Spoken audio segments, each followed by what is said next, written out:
Olá, colegas, boa tarde, tudo bem? Eu sou o professor Davi Barbosa, da página Serviço Social Brasil e da plataforma de cursos Ideia Criativa Cursos. E como de costume, eu costumo sempre entrar a qualquer momento quando há necessidade de exigir de um debate emergencial a respeito de algum tema polêmico que esteja assolando o Brasil naquele momento, que esteja acontecendo nas redes sociais, que necessite de um diálogo, de uma reflexão, de um debate. É sempre importante lembrar que eu não sou dono da verdade, eu não pretendo, não tenho a presunção de ser o portador da única opinião e nem a minha opinião ela deve ser tida como a única opinião ou a opinião verdadeira a ser seguida. É apenas uma reflexão, um debate. Este é o Café Crítico comigo. No Café Crítico eu costumo estabelecer algumas reflexões que são de interesses do serviço social e dos profissionais assistentes sociais a nível de Brasil. Então, sempre que surge uma polêmica, eu abro um debate, uma reflexão aqui, para não deixar meus amigos, meus colegas de profissão e aqueles que têm interesse no tema, ficarem divulgando, defendendo, debatendo coisas que não coadunam com a profissão, que não se correlacionam, que não têm nenhuma ligação direta com o serviço social. Então é importante essa reflexão que eu estou provocando hoje. Estou à disposição também dos profissionais de todo o Brasil para provocar qualquer debate que seja necessário aqui. É só me mandar o tema com antecedência mínima de 7 dias para que eu possa estudar e construir uma opinião a respeito do tema. Obrigado, Isabel, pela felicitação e demais colegas. Então vamos lá. O que está acontecendo no Brasil hoje, ontem, hoje, está já há alguns dias sendo incentivado a acontecer, é o movimento da paralisação dos caminhoneiros, coisa que já aconteceu várias vezes no Brasil e agora está acontecendo novamente aqui no Brasil, a paralisação dos caminhoneiros, que muita gente insiste em chamar de greve, né? A greve dos caminhoneiros. Então nós precisamos pensar, refletir até onde essa manifestação de fato é greve e se ela não é greve. Se compete ao assistente social apoiar essa manifestação, compete ao assistente social emitir opiniões a respeito desta associação no sentido de defendê-la, encorajá-la ou fortalecê-la. São debates que a gente precisa pensar na perspectiva do serviço social. Primeira coisa que nós precisamos entender é que o que é essa manifestação, se ela é uma greve ou não é uma greve. E da perspectiva mais geral, não é uma greve. É um lockout. O que é um lockout? O lockout é quando os patrões decidem paralisar as suas atividades para protestar a respeito de alguma coisa, de algum princípio, de alguma ideia. E de acordo com a lei 7.783, o lockout é proibido no Brasil. É crime a prática do lockout no Brasil. Então, primeiro precisamos entender se isso de fato é uma greve ou é um lockout. Primeiro, então, vamos falar do lockout, depois a gente volta para falar da greve. O lockout é proibido, é crime, vedado, e a sua prática pode conduzir à cadeia e até o fechamento da empresa que defende o lockout. Já houve alguns casos em que empresas que praticaram o lockout, um juiz determinou a falência da empresa porque ela estava cometendo este ato ilegal. Então, o lockout é quando um patrão, um empregador, decide incentivar os seus empregados a paralisarem as atividades, supostamente lutando por direitos, mas é só um engodo, uma armadilha, que na verdade não está lutando pelo direito do empregado, mas pelos direitos do empregador. Então, esse lockout é a paralisação das atividades sem um aviso prévio ou sem uma permissão legal. Se existe um sindicato que luta por uma categoria de empresários e esse sindicato consegue na justiça o direito de paralisar essas atividades, então essa empresa pode fazer, essas empresas desse conglomerado, desse sindicato, por meio da coletividade e com a aceitação e a participação dos colaboradores, então essa empresa pode promover com prévia autorização e aviso prévio e a concordância de toda a coletividade, ela pode promover a paralisação. Sem esse acordo, sem essa permissão legal, nenhuma empresa pode promover o lockout. Promover o lockout é crime e não favorece os empregados, a menos que a empresa tenha um plano de carreira, estabeleça algum benefício e avise previamente aos funcionários que vai realizar o lockout. E todos esses funcionários de conhecimento desse aviso prévio decidam então participar do lockout. Então aí é uma decisão coletiva que traz benefícios para os trabalhadores, e aí os trabalhadores tendo esse aviso, a concordância dos sindicatos, tudo certinho, aí não é crime a realização do lockout, e ele vai acontecer como se fosse uma greve. Apesar de ser um lockout, uma iniciativa dos empregadores, uma iniciativa dos patrões, ainda assim ele precisa dessa autorização. Não havendo essa autorização, é a prática de um crime que prejudica toda a coletividade, que prejudica o desenvolvimento do país e várias outras questões. Bom, uma vez estabelecido o conhecimento e o entendimento daquilo que seja lockout, é importante dizer que uma pessoa que trabalha para si mesmo não realiza greve. Ele faz manifestação, faz passeata. A greve é quando eu interrompo as atividades que são trocadas por um salário e oferecido para alguém dentro do contexto de uma empresa. Uma pessoa que é autônomo, que trabalha para si mesmo, faz manifestação, faz protesto, faz passeata, mas não pode fazer greve, porque ele não tem como estabelecer um ponto de parada em relação a uma produção, porque ele não produz para ninguém, ele produz para ele mesmo. Quem trabalha para si mesmo não faz greve. Eu vou fazer greve contra mim mesmo? Seria interromper as atividades que me trariam lucro. Então pode se chamar de protesto, pode se chamar de manifestação, de passeata, de luta por direitos, de movimentos sociais. Tudo isso pode ser chamado. Agora, de greve, não. Então, o que nós estamos vendo na manifestação dos caminhoneiros é mais para uma manifestação mesmo, é mais para um protesto, uma passeata, talvez um movimento social. Precisa se analisar essa perspectiva do movimento social, porque se for lockout, se a maior parte, a maior porcentagem for imbuída pelo lockout, aí não é greve. Aí, e ainda, além de tudo, é crime. Então, precisamos ver o que realmente está acontecendo nessa circunstância toda aí. Então, em primeiro lugar, é isso. Então, é importante ver o quê? O serviço social parte da perspectiva da não neutralidade. Nós precisamos escolher um lado. Não somos imparciais, não defendemos a imparcialidade e nem a neutralidade, porque escolhemos um lado, que é o lado do trabalhador.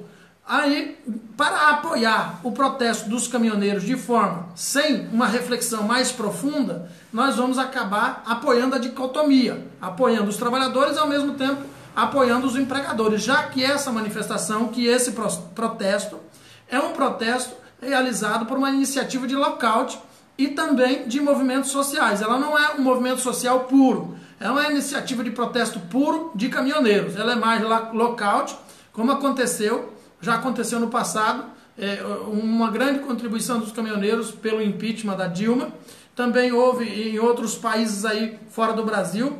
O presidente Salvador Allende foi deposto no Chile por causa de uma manifestação de caminhoneiros, e lá foi lockout, e na época da Dilma foi quase que maciçamente lockout.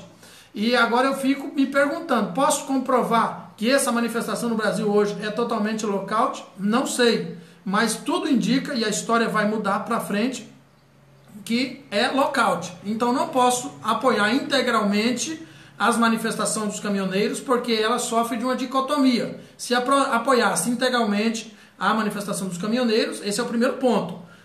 Eu estaria apoiando ao mesmo tempo os trabalhadores e ao mesmo tempo os caminhoneiros. Então os próprios caminhoneiros deveriam decidir de qual lado eles estão, que tipo de manifestação é essa, porque está muito misturado, donos de transportadoras, donos de multinacionais, donos de grandes empresas que têm 20, 30, 100, 200, frotas de 500 caminhões, com 500 funcionários proletários que têm a sua mão de obra explorada de forma aviltante, e agora estão dizendo lá que estão no movimento social fazendo protesto contra o combustível. Não é ele que paga o combustível, não é ele que tem o caminhão, e ele está lá de marionete dizendo que está apoiando, fazendo um movimento social. Então, se eu fizer a defesa deste movimento, desse manifesto, estou indo na contramão do projeto ético-político e apoiando a classe patronal e o capitalismo, em vez de apoiar os caminhoneiros de fato. Eu apoio o caminhoneiro que é trabalhador,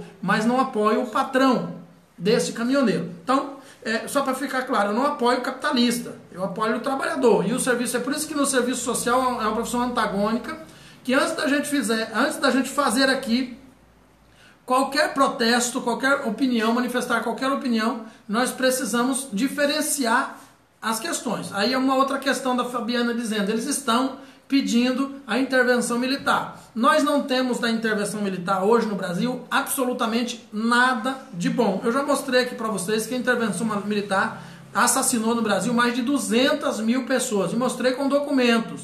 Eu provei o que eu estava dizendo, mostrei com documentos. Mais de 200 mil pessoas. A mídia mostra aí 1.000 pessoas, 700 pessoas. Eu mostrei para vocês que só na construção da Transamazônica o regime militar matou 85 mil índios.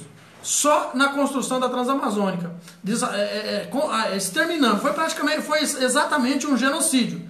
Então, eu sou totalmente contra qualquer perspectiva de intervenção militar. Então, o que acontece? Quando os caminhoneiros, uma parte deles vem com a questão da intervenção militar, eu entendo primeiro que é baseado na ignorância e no desconhecimento do que seja, de fato, um regime militar na perspectiva da administração pública. Não posso aceitar que um regime militar possa resolver os problemas do Brasil. Antônio P. Oliveira disse, está falando bobagem.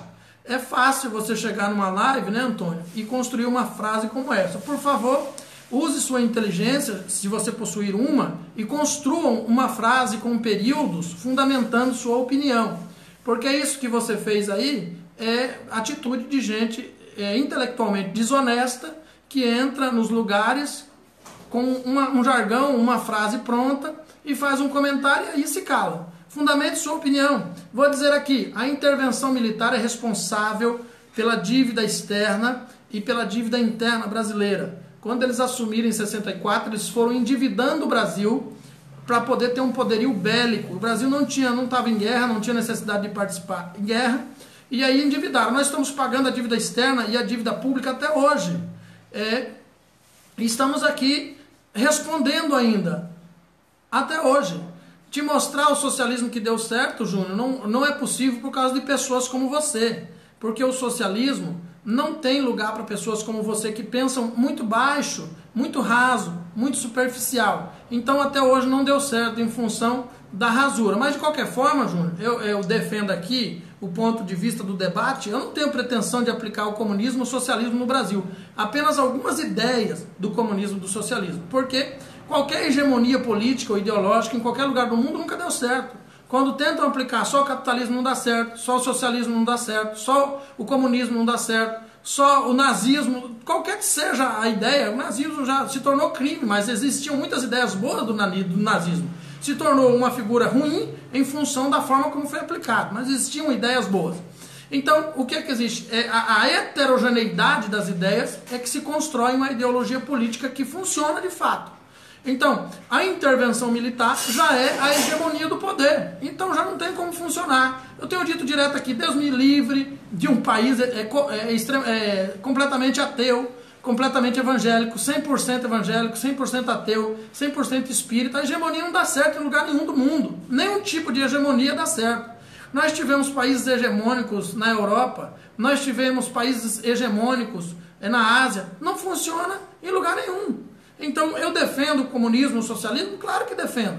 Já foi aplicado, já existiu algum país que foi 100% comunista, 100% socialista no mundo? Nunca, nunca existiu ainda. E não acredito que possa existir, porque o ser humano é mau, o ser humano é ruim. O ser humano não merece o comunismo e não merece o socialismo.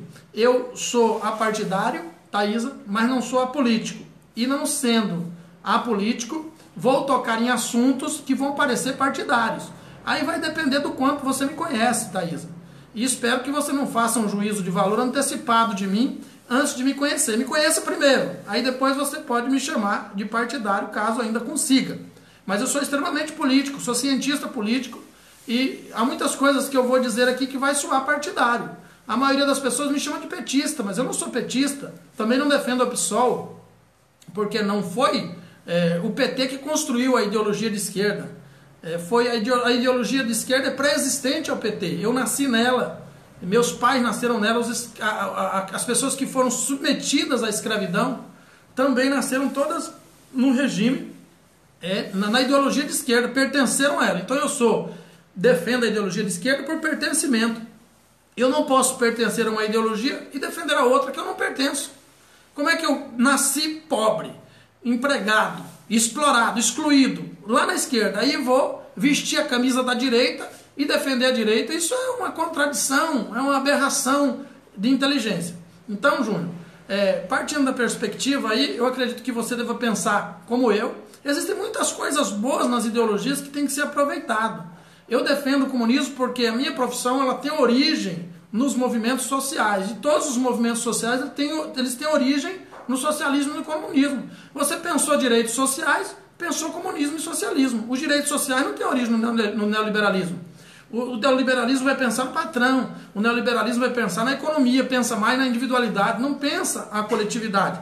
E nós temos um país que é extremamente coletivo. E bora voltar aqui então para a questão da greve ou lockout, né, as manifestações dos caminhoneiros. Por que eu preciso ter cuidado para elaborar uma defesa dessa manifestação dos caminhoneiros? Pensa comigo, os caminhoneiros estão defendendo a diminuição dos impostos, né? Então todo mundo bota aí a culpa nos impostos, principalmente quem não tem conhecimento político, quem não tem conhecimento acadêmico, universitário, econômico, coloca a culpa no aumento do combustível, nos impostos. Existe uma certa culpa de fato, mas o grande problema hoje, do combustível especificamente, depois vou falar das outras coisas, o grande problema do combustível hoje não é os impostos, e sim a diminuição da produção da Petrobras e a venda da matéria-prima do petróleo bruto para os Estados Unidos processarem e agora venderem superfaturado para nós de volta. Então, os atravessadores são um grande problema do petróleo hoje. Voltando para a questão dos impostos, novamente, que não é a principal razão dos aumentos no combustível, é uma delas, mas não é a principal. Nós, assistentes sociais, temos que defender os impostos. Temos que defender porque os países que estão dando certo no mundo, que tem criminalidade próxima de zero, que tem inclusão social, políticas sociais que funcionam, são os países que têm arrecadação acima de 40% do salário. Por exemplo, Noruega, que tem uma renda per capita de 72 mil, onde o litro de gasolina está entre 6 e 9 reais. E aí nós temos, então o preço da gasolina não deve ser somente o preço da gasolina não deve ser indicador de crise ou de superávit ou de déficit, porque nós temos a Venezuela, que o litro de combustível varia de 10 a 30 centavos e ninguém tem dinheiro. Nós temos a Noruega, que o litro de gasolina varia de 6 a 9 reais o litro, e a renda per capita é 72 mil dólares por pessoa, todo mundo tem carro novo, tem boas condições de vida. Então nós precisamos analisar a totalidade. É complicado você conversar por pessoas que usam aquela bitola, olham para uma coisa e dizem, não, o problema de tudo é isso, acabou. Então pedir a diminuição dos impostos é um desserviço no serviço social. Por quê? Primeiro, porque a maioria dos assistentes sociais são servidores públicos. E para ser servidor público, precisa de concurso público e um Estado forte, arrecadando de maneira agressiva para conseguir cobrir as despesas. O Estado só consegue com a arrecadação de impostos a contento, de pelo menos 40%. De 30% a 40%, senão não consegue. Segundo, um país onde não existe desigualdade, pode-se diminuir a taxa de arrecadação, porque todas as pessoas são financeiramente independentes, então o Estado não tem necessidade de muitas políticas públicas para sustentar a desigualdade social.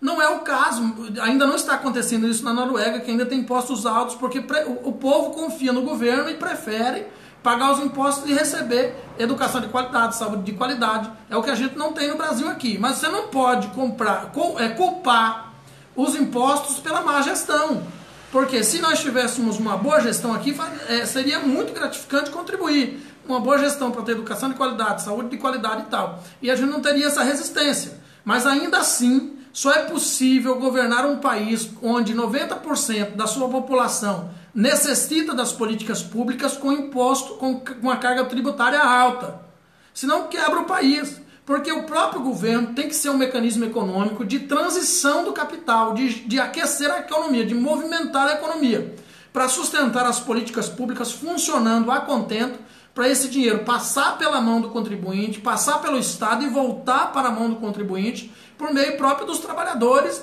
e da carga de emprego. Então nós estamos falando de muitos empregos no país, mas não queremos pagar impostos. Nós falamos de política de saúde de qualidade, educação de qualidade, previdência de qualidade, segurança de qualidade, mas somos contra impostos. Isso é um desserviço, não é inteligente isso.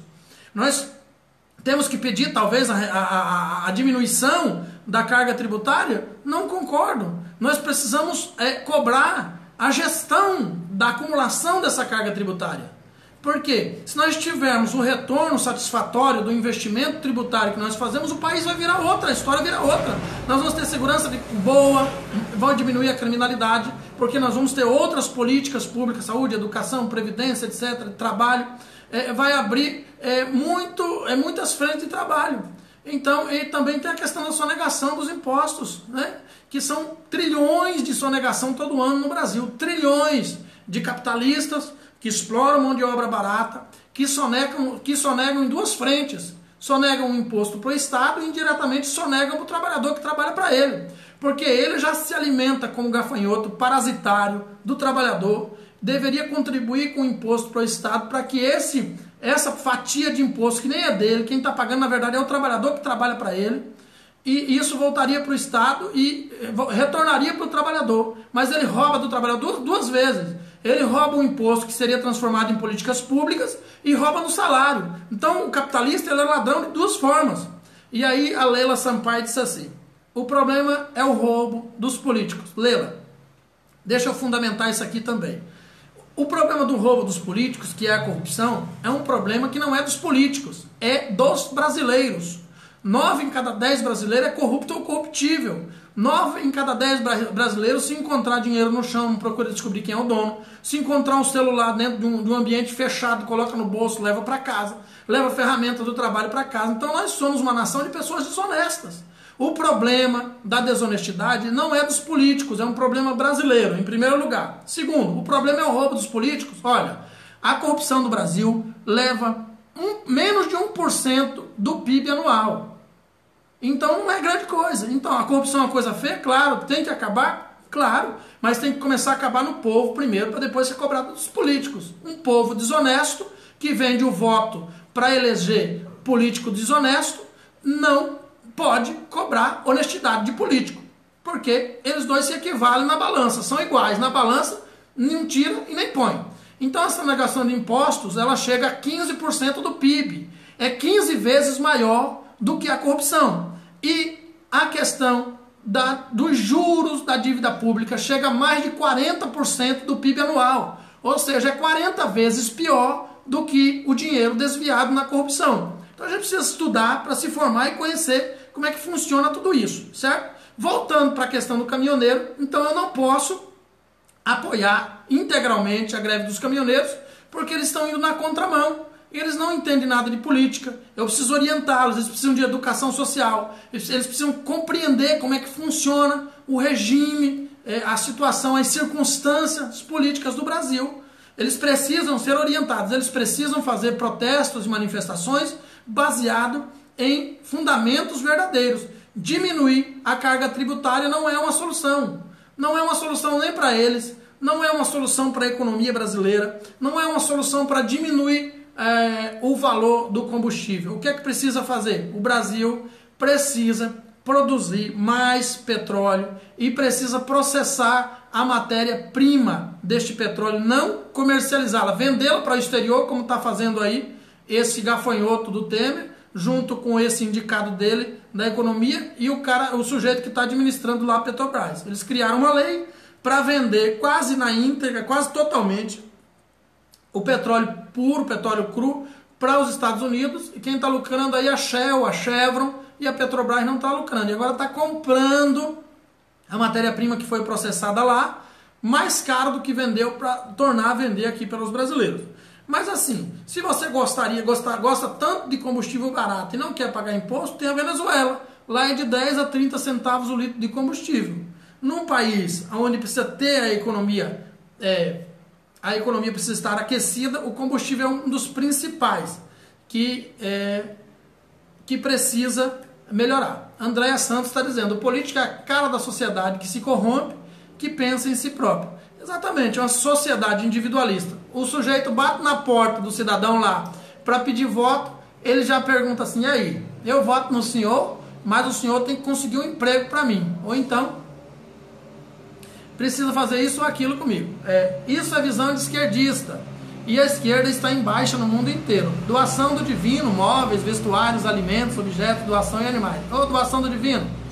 Quando quiser fazer uma divulgação aqui, você que trabalha com doação, quando quiser fazer uma divulgação aqui na página Serviço Social Brasil, pode mandar aqui que eu faço a divulgação para você conseguir a arrecadação aí. Assistencialismo, ação social, mas eu posso te apoiar aqui. Então, respondendo a sua pergunta, na visão de esquerdista, vou te informar uma coisa que você não sabe sobre a esquerda. A esquerda nasceu na Europa, tem cerca de uns 200 anos, a ideia de esquerda, porque a esquerda sempre existiu. Você está dizendo que a esquerda está em baixa, mas eu vou te dizer, a esquerda é uma ideologia que comporta a classe menos favorecida do mundo todo, sempre comportou. E que no Brasil nunca tinha tido voz. Tem uns 15 anos que a esquerda começou a ter voz no Brasil. Isso está assustando as pessoas. E eu lamento dizer para você que acha que a esquerda está em baixa, mas você está equivocado. Está redondamente enganado. Nós estamos no ápice do amadurecimento da ideologia de esquerda. Estamos despertando agora. Ficamos calados na escravidão, ficamos calados no feudalismo, no patriarcalismo, no conservadorismo, no clericalismo, no tradicionalismo, e agora tem uns 15 anos no Brasil que a esquerda acordou e começou a se levantar. A esquerda é o povo, meu amigo. A esquerda são as pessoas que trabalham na agricultura familiar. A esquerda são as pessoas que trabalham de boia fria, é a doméstica, é a diarista, é a empregada doméstica, é a profissional do sexo.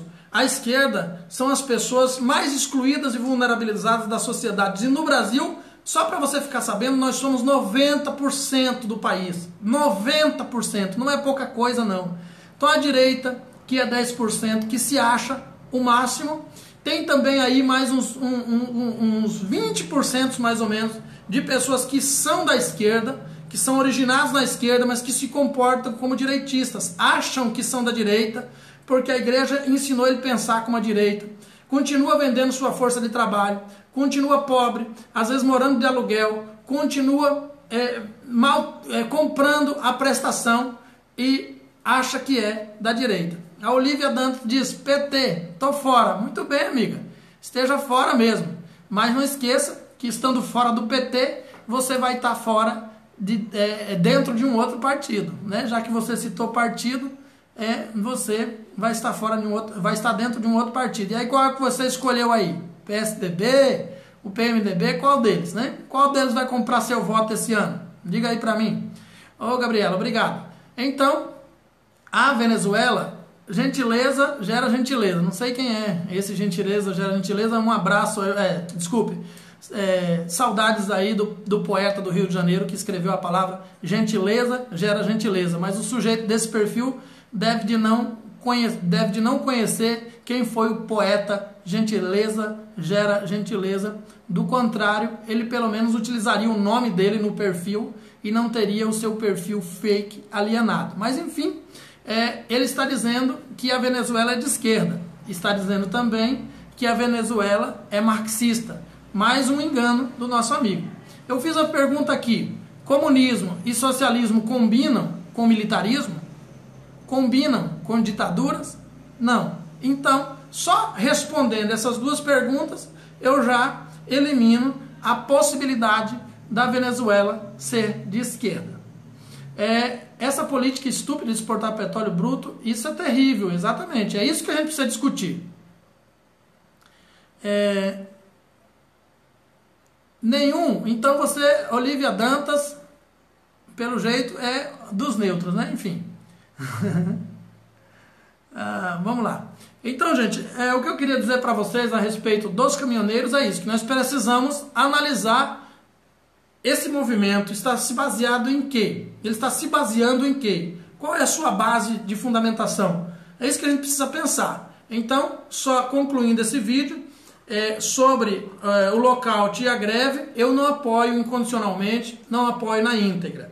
Eu apoio os trabalhadores que estão lutando pelo trabalho. Agora, aqueles que são da classe patronal, os capitalistas, esses infelizmente não podem ter o meu apoio. Então, cuidado como é que você faz o seu apoio, para você não partir da perspectiva do pragmatismo, da neutralidade, enquanto assistente social, enquanto profissional do serviço social, tem uma base, se fundamente, não apoie cegamente, porque você pode estar indo na contramão da sua profissão. E eu quero dizer a todos aqui do serviço social, a coisa ainda vai piorar bastante antes de melhorar.